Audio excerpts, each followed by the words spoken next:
by the miracle of unmerited favor, Jackson Snyder Presents is back.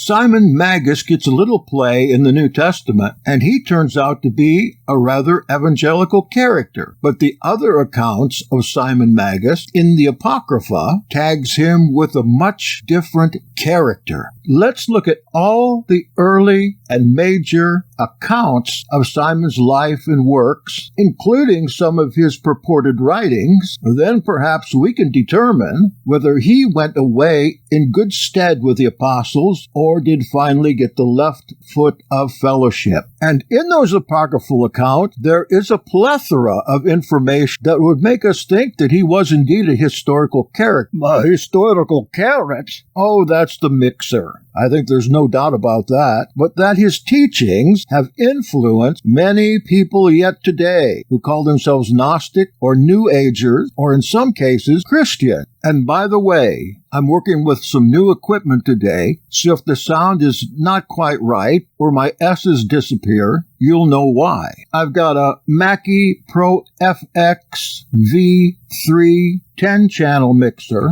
to take the place of my 2-channel mixer, and I'm working on getting all these knobs and dials to a place where I will sound better for you. The only problem is, Brother Shroomkoff is running the board. Well, yes, so what's the problem with that? Are you saying I can't run this board? Oh, no, I'm not saying that. But you know, I would like to be able to not only speak and listen to it, but run the board too. I just can't. Oh, I get it now. I thought you were insulting me in front of my friends.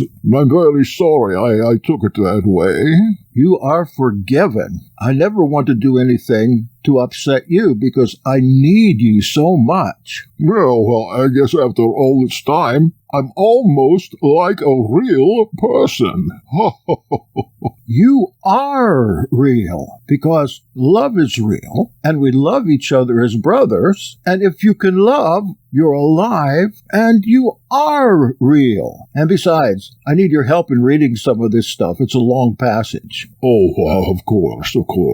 And if you weren't real, and you weren't here, who would make that delicious shroom coffee? Of course, it's a shroom delicious. Say that again. It's shroom delicious. Can we play the commercial again? Oh, sure. We'll leave it to the end, though, because I know the people that are listening to this are going to listen to the whole thing. How could they not? Inquiring minds want to know. You betcha, boy. Oh, good job. Then let us begin. This comes from the Acts of the Apostles, chapter 8, verses 9 through 24. Now a certain fellow by name, Shimon Hamag, Simon, had been previously in the city practicing magic and driving the people of Samaria out of their wits, saying that he was some great one, to whom all from small to great gave heed, saying, This man is the power of Elohim which is called Great. And they gave heed to him, owing to his having driven them out of their wits for a long time by the magic arts. But when they believed on Philip preaching about the kingdom of Elohim in the name of Yeshua HaMashiach, they began to be baptized, both men and women, and Shimon himself also believed. After being baptized, remained constantly with Philip, and was driven out of his wits on seeing the signs and great wonders that took place. And the apostles in Jerusalem, hearing that Samaria had received the word of Elohim, sent Peter and John to them, and they went down and prayed for them, that they might receive the Ruach HaKodesh. For as yet it had not fallen upon any of them, but they had only been baptized into the name of Yeshua HaMashiach. Then they laid their hands on them, and they received the Ruach HaKodesh. And when Shimon saw that the Ruach was given by the laying on of hands of the apostles, he offered them money, saying, Give unto me also this power, in order that on whomsoever I lay my hands, he may receive the Ruach HaKodesh. But Kepha said unto him, Thy silver perish with thee, and that thou didst think that the gift of Elohim is possessed with money. There is nothing for you, part or lot, in this word. For your heart is not right before Elohim. Therefore, turn from this evil of thine, and pray to the Master, if by chance the thought of your heart shall be forgiven. For I see that you are in the gall of bitterness, and the bond of iniquity. And Shimon answered and said, Pray ye therefore on my behalf to the Master, that none of these things that ye have said come upon me.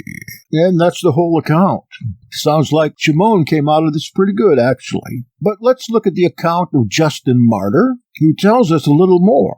He says, And thirdly, that even after the ascension of Messiah into heaven, the demons cast before themselves as a shield certain men who said that they were Elohim, who were not only not expelled by you, but even thought worthy of honors. A certain Samaritan, Shimon, who came from a village called Gitta, who in the reign of Claudius Caesar wrought magic wonders by the art of the demons who possessed him, and was considered a god in your imperial city of Rome, and as a god was honored with a statue by you, which statue was erected in the river Tiber, between the two bridges, with the following inscription in Roman, Shimone Deo Sancto. And nearly all the Samaritans, but few among the rest of the nations, confess him to be the first god and worship him. And they speak of a certain Helen, who went around with him at that time, and who had formerly prostituted herself, but was made by him his first thought. Irenaeus also speaks about Shimon in these words. He was a Samaritan, the notorious magician of whom Luke the disciple and adherent of the apostle says, But there was a fellow named Simon, etc., etc., etc. Now they gave great heed to him because he had driven them out of their wits by his magical phenomena. This Shimon, therefore, pretended to be a believer, thinking that the apostles also wrought their cures by magic, and not by the power of Elohim, and supposing that their fillings with the Ruach HaKodesh was by the laying on of hands, those who believed in Elohim, through that Yahshua Mashiach, who was being preached by them, and this was effected by some superior magical knowledge, and offering money to the apostles, so that he also might obtain the power of giving the Ruach HaKodesh to whomsoever he would, he received this answer from Kepha, Thy money perish with thee, since thou hast thought that the gift of Elohim is obtained possession of with money. For thee there is neither part nor lot in this word, for your heart is not right before Elohim, etc. Irenaeus continues by saying, And since the magician still refused to believe in Elohim, he ambitiously strove to contend against the apostles, so that he also might be thought of great renown, by extending his investigations into universal magic still farther, so that he struck many aghast. So much so that he is said to have been honored with a statue for his magic knowledge by Claudius Caesar. He therefore was glorified by many as a god, and he taught that it was he himself who, forsooth, appeared among the Jews as the Son, while in Samaria he descended as the Father, and in the rest of the nations he became as the Ruach HaKodesh, that he was the highest power, to wit, the Father over all, and that he allowed himself to be called by whatever name men pleased. Now the sect of the Samaritan Simon, from whom all the heresies took their origin, was composed of the following materials. He took round with him a certain Helen, a hired prostitute from the Phoenician city of Tyre, after he had purchased her freedom, saying that she was the first conception or thought of his mind. the mother of all, by whom in the beginning he conceived in his mind the making of the angels and archangels, and that this thought, leaping forth from him, and knowing what was the will of her Father, descended to the lower regions and generated the angels and powers, by whom also he said this world was made. And after she had generated them, she was detained by them through envy, for they didn't wish to be thought to be progeny of any other. As for himself, he was entirely unknown by them, and it was his thought that was made prisoner by the powers and angels that have been emanated by her. And she suffered every kind of indignity at their hands to prevent her reascending to her Father, even to being imprisoned in the human body and transmigrating into other female bodies, as from one vessel into another.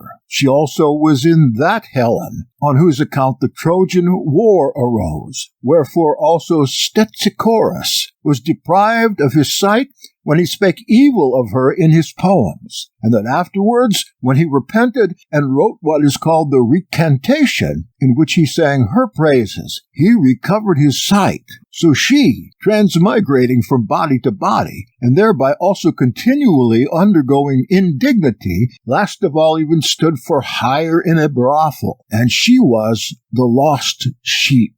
I know Hebrew roots teachers that teach this very thing now, that a soul or a spirit transmigrates from one person to the other, or shifts shape, or becomes reincarnated. I've had many discussions with this particular teacher, but he or she won't relent, and she has many followers. Let's take up Irenaeus again. Wherefore also he himself had come to take her away for the first time and free her from her bonds, and also to guarantee salvation to men by his gnosis, knowledge. For as the angels were mismanaging the world, since each of them desired the sovereignty, he had come to set matters right, and that he had descended, transforming himself and being made like to the powers and principalities and angels, so that he appeared to men as a man, although he was not a man, and was thought to have suffered in Judea, although he didn't really suffer. The prophets, moreover, had spoken their prophecies under his inspiration, under the inspiration of the angels who made the world. Wherefore those who believed on him and his Helen paid no further attention to them, and followed their own pleasure as though free, for men were saved by his grace, and not by righteous works. For righteous actions are not according to nature, but from accident, in the manner that the angels who made the world have laid it down by such precepts, enslaving men. Wherefore also he gave new promises, that the world should be dissolved, and that they who were his should be freed from the rule of those who made the world. Isn't this what's taught today? Simonianism? Do away with the law? Do away with all laws? Receive some spirit to set you free by the grace of God without any works? Might also add here something that the church kind of misses when they talk about Irenaeus, that he implies here a salvation by works. And he goes on, wherefore their initiated priests live immorally, and every one of them practices magic arts to the best of his ability. They use exorcisms and incantations, love philters also, and spells, and what are called familiars, and dream senders, and the rest of the curious arts assiduously cultivated by them. They have also an image of Shimon, made in the likeness of Jupiter, and of Helen, in that of Minerva, and they worship the statues, and they have a designation for their most impiously minded founder, being called Shimonians, from whom the Gnosis, falsely so called, derives its origins, as one can learn from their own assertions. Now, people follow this religion today, that there's no reason to keep the rule because everything here is already doomed and evil, and what their body does makes no difference. What makes the difference is that aeon, or spirit, that comes into their bodies. If you don't think people worship this way today and believe this way today, I mean exactly like this, then you haven't gotten out during the lockdown period, and you haven't been to church lately. Something very similar to this is taught everywhere, both in the Christian and pagan communities, especially with these so-called spirits, angels, or aeons, or ions, coming down to you and revealing themselves to you and inhabiting you. Also, what this text calls familiars, familiar spirits, or guardian angels. It's not that I don't believe in that. It's just that people are worshiping these angels now, or they're beckoning them to come in and have their way within the body that believes in such a way. Clement of Alexandria, in his Stromata, writes, in the first passage, the Simonian use of the term "he who stood" is confirmed. In the latter, we are told that a branch of the Simonians was called Antiquitae. Now look, he who stood. This is the doctrine taken from the Ebionites, the standing man, that goes back to the priesthood of Phineas, and the phrase "he who stood" refers to the one who always stands before the great Elohim. Then we have Tertullian with a brief notice regarding Shimon HaMag, in agreement with the last, for Shimon the Samaritan also, the purveyor of the Ruach HaKodesh in the Acts of the Apostles, after he had been condemned by himself, together with his money, to perdition, shed vain tears and betook himself to assaulting the truth, as though for the gratification of vengeance. Supported by the powers of his art, for the purpose of his illusions through some power or other, he purchased with the same money a Tyrian woman, Helena, from a place of public pleasure, a fit commodity, instead of the Ruach HaKodesh. And he pretended he was the highest father, and that she was his first suggestion whereby he had suggested the making of the angels and archangels, that she, sharing in this design, had sprung forth from the Father and leaped down into the lower regions, and that there, the design of the Father being prevented, she had brought forth angelic powers ignorant of the Father, the artificer of the world. By these she was detained, not according to his intention, lest when she had gone, they should be thought to be the progeny of another, and therefore being made subject to every kind of contumely, that's debasement, or perversion, so that by her depreciation she might not choose to depart. She had sunk to as low as the human form, and though she had had to be restrained by chains of flesh, and then for many ages being turned about through a succession of female conditions, she became also that Helen who proved so fatal to Priam, and after to the eyes of Stesichorus, for she had caused his blindness on account of the insult of his poem again, and afterwards had removed it because of her pleasure at his praise. And thus, transmigrating from body to body, in the extreme of dishonor she had stood ticketed for hire, a Helen viler than her predecessor. She was therefore the lost sheep to whom the highest father, Shimon, had descended. And after she was recovered and brought back, I know not whether on his shoulders or knees, he afterward had respect to the salvation of men, as it were by the liberation of those who had to be freed from these angelic powers, for the purpose of deceiving whom he transformed himself, and pretending that he was a man to men only, playing the part of the Son in Judea and that of the Father in Samaria. What a wily fellow. I'm kind of thinking here that this Helena, this prostitute, whom Simon says was his first thought in order to redeem human beings, had to come down and experience every vile pleasure, every debasement, every moral failure, and be punished by people, and to be beaten and whipped and imprisoned, not only by angels,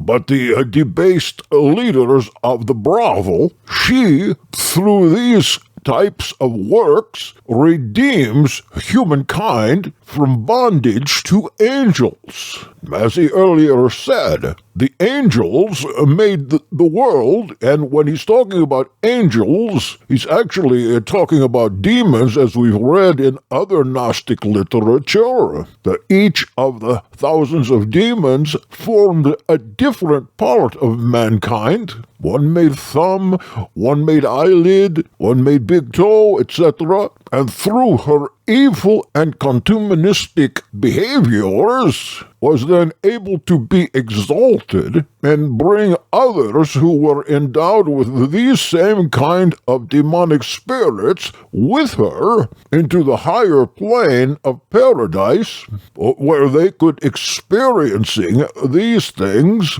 in even greater depths of depravity. And that's what I understand by what you just said. It's hard to understand because of all this old English. I think you're exactly right.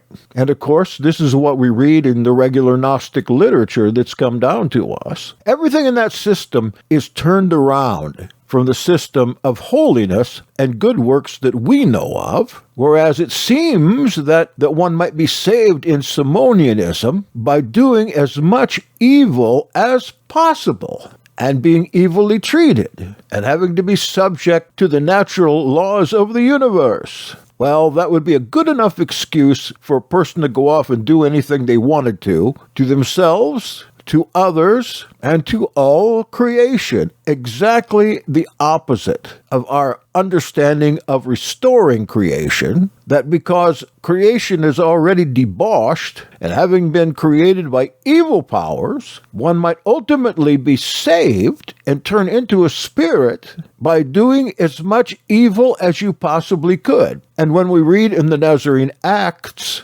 some of the things that Shimon HaMag actually does and says, what you are saying makes perfect sense. You are a good student of the literature.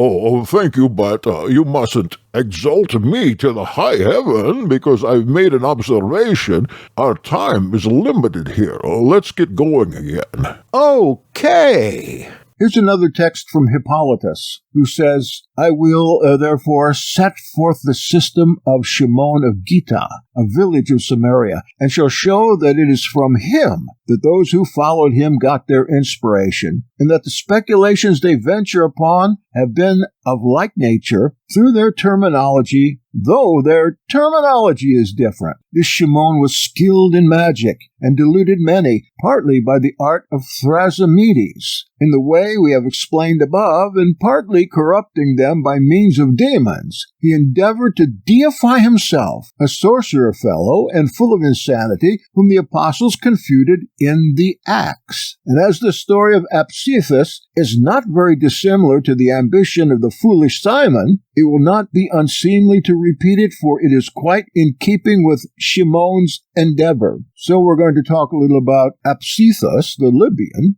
who wanted to become a god. But in spite of the great exertions, he failed to realize his longing, and so he desired that, at any rate, people should think that he had become one. And indeed, for a considerable time, he really did get people to think that such was the case. For those foolish Libyans sacrificed to him as to some divine power, thinking that they were placing their confidence in a voice that came down from heaven. Same old story, deceivers among us, fallen stars. Continuing, well, he collected a large number of parrots and put them all into a cage. For there are a great many parrots in Libya, and they mimic the human voice very distinctly. So he kept the birds for some time and taught them all to say, Apsithus is a god. Apsithus is a god. And when, after a long time, the birds were trained and could speak the sentence which he considered would make him be thought to be a god, he opened the cage and let the parrots go in every direction. And the voice of the birds as they flew about went out into all of Libya, and their words reached as far as the Greek settlements. And thus the Libyans, astonished at the voices of these birds, and having no idea of the trick that had been played them by Apsithus, considered him to be a god, if the birds said so. But one of the Greeks, correctly surmising the contrivance of the supposed god, not only confuted him by means of the self-same parrots, but also caused the total destruction of this boastful and vulgar fellow. For the Greek caught a number of the parrots and retaught them to say, Apsithus caged us and made us say, Apsithus is a god. And when the Libyans heard their recantation of the parrots, they all assembled together of one accord and burned Apsithus alive.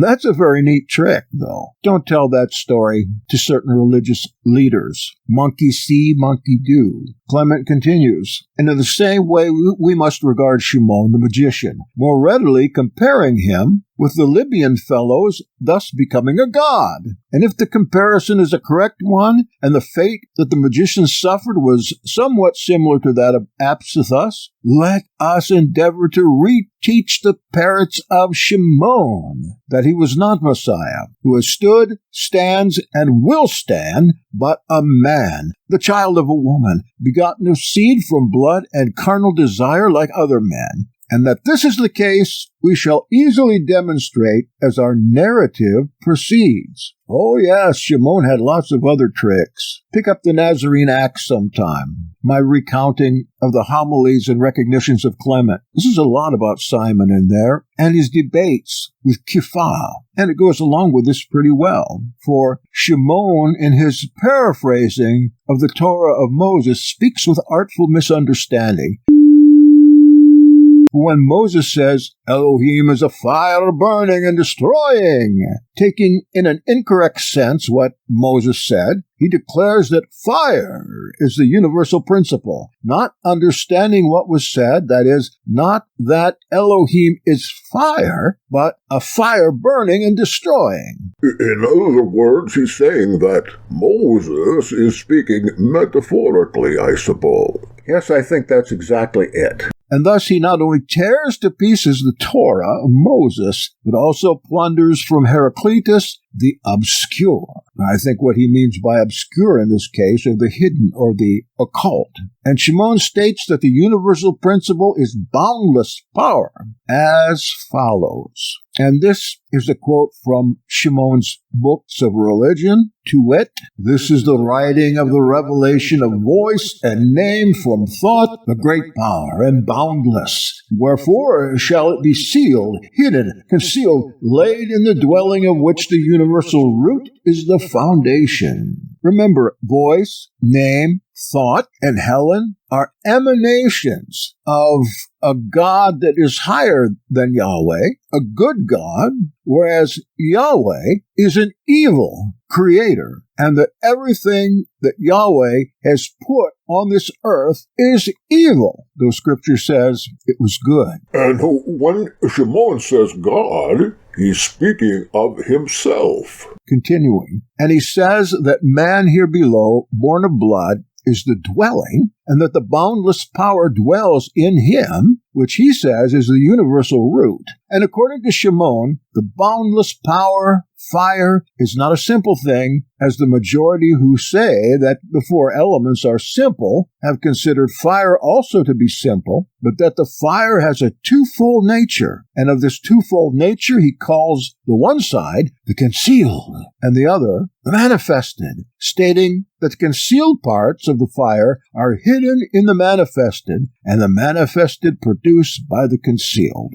This is what Aristotle calls impotentiality and inactuality, the two sides of fire. Potentiality, actuality, kinetic, potential, and Plato, the intelligible and the sensible. So he's comparing, to some extent, Shimon's philosophy with the Greek philosophers that preceded him by about 300 years. I must say that, in a way, this is like Paul, who compares his philosophy to that of Seneca and a couple other Greek philosophers as well. Continuing, and the manifested side of the fire has all things in itself which man can perceive of things visible, or which he unconsciously fails to perceive, whereas the concealed side is everything which one can conceive as intelligible, even though it escapes sensation, or which a man fails to conceive.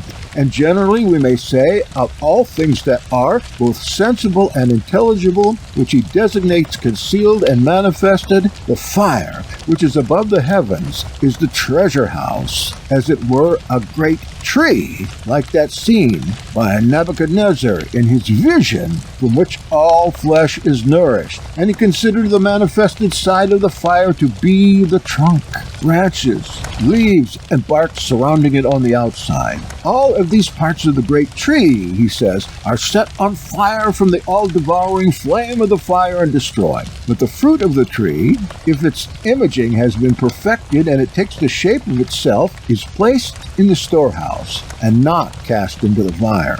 For the fruit, he says, is produced to be placed in the storehouse, but the husk to be committed to the fire. That is to say, the trunk which is generated not for its own sake, but for that of the fruit, whatever that means. Well, that certainly makes a lot of sense. Do I smell smoke? And this, he says, is what is written in Scripture. Quote, "For the vineyard of Yahweh Sabaoth is the house of Israel, and a man of Judah is a well-beloved shoot. And if a man of Judah is a well-beloved shoot, it is shown," he says, "that a tree is nothing else than a man. I see men as trees walking." But concerning its sundering and dispersion, he says, "The Scripture has sufficiently spoken, and what has been said is sufficient for the instruction of those whose imaging has been perfected." Perfected. That is, all flesh is grass, and every glory of the flesh is the power of grass. The grass is dried up, and the flower therefore falleth, but the speech of Yahweh endureth for the eternity, or in the Gnostic terms, aion. Now the speech of Yahweh, he says, is the speech, which is also a being, engendered in the mouth and the word logos, for elsewhere there is no place of production. Sounds like nonsense. To be brief, therefore, the fire, according to Shimon, being of such a nature, both all things that are visible and invisible, and in like manner those that sound within and those that sound aloud, those that can be numbered and those which can't be numbered, in the great Revelation, name of one of his books, he calls it the perfect intellectual. That's the very name of one of the books in the Gnostic library, Perfect Thunder Mind. He calls it the perfect intellectual, as being everything that can be thought of an infinite number of times in an infinite number of ways, both as to speech, thought, and action, just as Empedocles says, quote, "By earth, earth we perceive, by water, water, by ether, ether, fire by destructive fire, by friendship, friendship, and strife by bitter strife." I hope you can follow this better than I can. Then Clement of Alexandria goes on to describe his entire religion, which I am not going to read because it seems no more intelligible than what I've already read about it. I'm looking through it again right now. But when he says the navel going forth from the region of Eden is attached to the fetus in the epigastric regions, that which is commonly called by everyone the navel, and the two veins by which the blood flows and is carried from the Edenic region through what are called the gates of the liver, which nourish the fetus, and the air ducts, which we said were channels for breath, embracing the bladder, on either side in the region of the pelvis, are united at the great duct which is called the dorsal aorta, etc. Maybe he founded Kabbalah. Kind of sounds like it. And on and on. A long description of the Shimonian religion, including quotations from Shimon's book, The Revelation, and it looks to me like it's straight-line Gnosticism. If you don't know about Gnosticism, there's plenty of it going on today, including in Christian and Hebrew worship circles, and I have several podcasts explaining it with some examples of Gnostic literature as well, if you want to look those up at youtube1.org.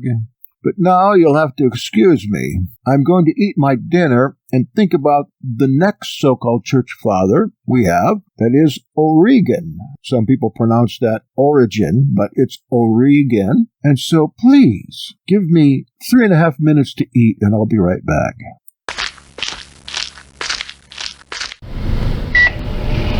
You are listening to Jackson Snyder presents The Thinking Believer.